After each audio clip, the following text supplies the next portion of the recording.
Plus d'écran, moins de sensations, on ne conduit plus, on swipe. Entre les écrans géants et les aides à la conduite, la voiture est en train de devenir un smartphone sur roue. Et si elle en devenait un peu fade? J'évoquais récemment à travers une de mes vidéos sur les voitures colorées une certaine uniformisation, voire aseptisation de l'automobile. Je m'explique. Pendant longtemps, une voiture c'était une machine à piloter.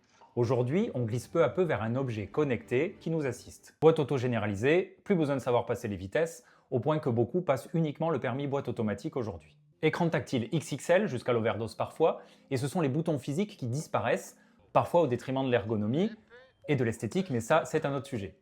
En quelques années, l'interface humain-voiture a radicalement changé. Résultat, on perd peut-être quelques sensations. Avant, on insérait la clé dans le démarreur, on sentait les vitesses passer, la résistance du frein à main.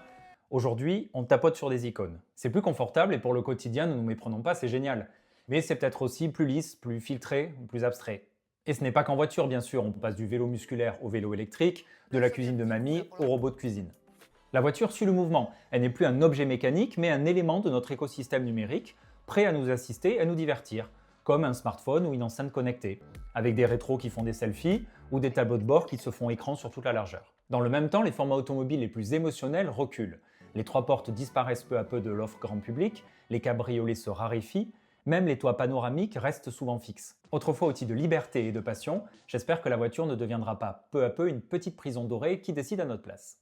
Et vous, quelles sensations, bruits ou équipements vous manquent dans les voitures d'aujourd'hui? Ah, et n'oubliez pas de vous abonner.